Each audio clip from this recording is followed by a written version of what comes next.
Hello, I'm Dan Borscher. This is ABC News Mornings coming to you from the lands of the Gadigal people. Jimmy Carter, the United States' 39th president, has died at the age of 100. The one-term president was a Nobel Peace Prize recipient and a crusader for human rights. He was arguably more influential, effective and admired as a leader after he left office. The Carter Center confirmed he died peacefully on Sunday at his home in Plains, Georgia, surrounded by his family. The former president's son said, "My father was a hero not only to me, but to everyone who believes in peace, human rights and unselfish love." Jade McMillan looks back on his life. Jimmy Carter. Jimmy who? Jimmy who? I don't know who he is. When Americans voted a peanut farmer from the Deep South into the White House, it was described as the closest they'd come to randomly picking a name out of the phone book. But after Vietnam and Watergate, they longed for honesty, and an outsider like Jimmy Carter, the quietly spoken ex-Georgia governor with the radiant smile, seemed like the man to deliver it. We want to have faith again. We want to be proud again. We just want the truth again.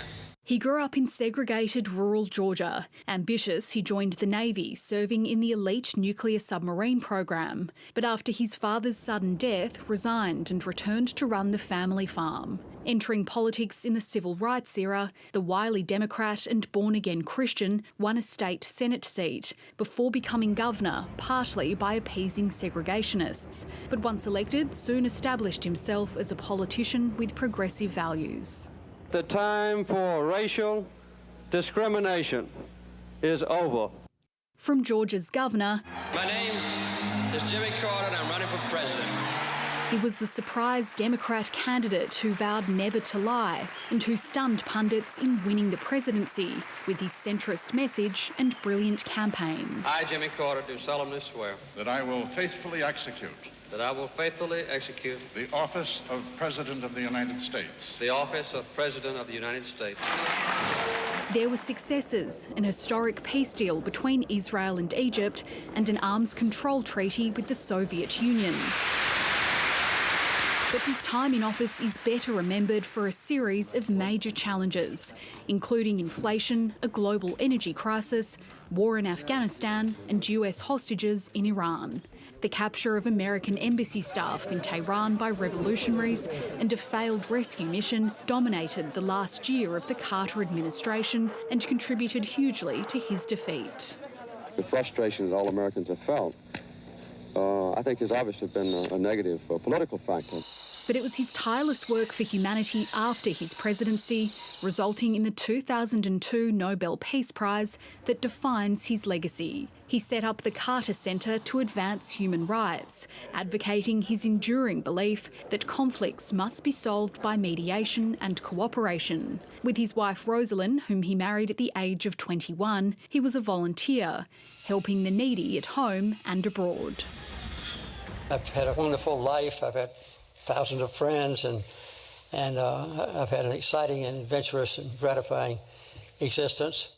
Right to the end, Jimmy Carter's unflagging efforts made a difference to millions. For more, let's bring in historian and the author of Redeemer, The Life of Jimmy Carter, Randall Balmer, who joins us now from California. Good morning. Thanks for your company. Tell me, how do you reflect on the life of Jimmy Carter? Well, I think he was a singular figure in many ways. He had many lives in some respects. He was a farmer, a peanut farmer, and then state senator, governor. In many ways, his tenure in the White House was merely one chapter in a much larger story. And of course, as your story pointed out very well, in many ways, his greatest legacy, I think, was his post-presidency, which he distinguished himself as a humanitarian really unrivaled in American history. Let's go back to the work that you did on Redeemer, The Life of Jimmy Carter. What did you find were the key tenets or the principles of how he lived his life and saw the world around him?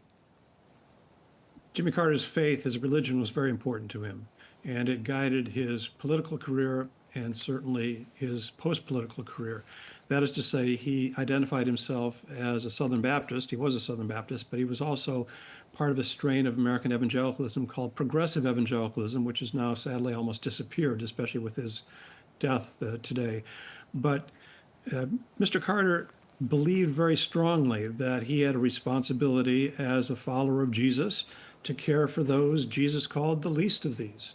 And he sought to work out his faith in that way, both as president and then particularly in his work with the Carter Center after he left office. Well, and tell me, what did you see as the prevailing circumstances in the United States at the time that led him to take the presidency, as we heard, from coming from being pretty much unknown nationally to taking the most important role in the country? Why do you think that was? Well, he was elected in 1970 and heralded almost immediately as a so-called New South governor, that is a post-segregation governor. And he came onto the scene, I think, at a unique moment in American history, maybe not all that unique given recent circumstances. Lyndon Johnson had lied to us about Vietnam. Richard Nixon had lied to us about pretty much everything. And Carter comes on the scene and he says, "I'm not going to lie to you." And I think the American voters took notice. This guy really says he's not going to lie to us. And he didn't. There's been no credible charge that he ever misrepresented himself or ever, in his words, knowingly lied to the American people. So I think it's impossible to imagine the rise of Jimmy Carter as a politician and certainly as president had it not been for Johnson and particularly for Richard Nixon and the Watergate scandal. How do you assess his presidency? I think historians are coming around to see it much more favorably than they had immediately after he left office. He did a lot of good things, and he again sought to act on his religious principles. And he was also very careful not to impose his religious principles. He was very much a true Baptist in that he believed in the separation of church and state.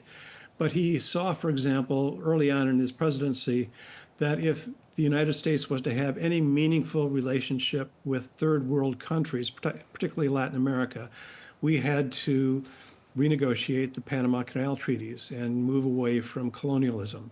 He sought to move American foreign policy away from the reflexive dualism of the Cold War, the anti-communism, toward an emphasis on human rights, even though he angered many U.S. allies in doing so. But again, he thought that was important. And he also looked after the long-term interests in the economy at his own political peril. That is to say that he chose as chair of the Federal Reserve an inflation hawk, that is Paul Volcker. And it would have been very easy for Carter to insist that the Federal Reserve chairman keep interest rates low artificially, but that would have truncated any economic recovery. Sadly for Carter, politically, he was not able to cash in on the benefits of that economic restructuring. And then, of course, he only won one term. He lost office after that. And then everyone has been saying that he was more effective post his term in politics. In fact, I read a quote today that he was the most effective former president the US has ever had. Why do you think that was? Well, Mr. Carter told me himself that when he left office involuntarily because he wanted to be reelected in 1980, he and Rosalynn went back to Plains 4 years earlier than they had hoped. And he said that Mrs. Carter, Rosalynn, was so distraught by the election results that he had to keep reassuring her time and time again that they still had a life to live and they could still do good in the world. And he said to me that he finally began to believe it himself, and he decided to act on his principles. And he decided that the Jimmy Carter Presidential Library would be more than merely a celebratory institution. It would be an institution through the Carter Center that would seek to monitor elections, for example, work to eradicate tropical diseases and other humanitarian efforts that he conducted throughout the world. Historian and author of The Redeemer, The Life of Jimmy Carter, Randall Palmer, thank you so much for your time this morning. We really appreciate it. My pleasure.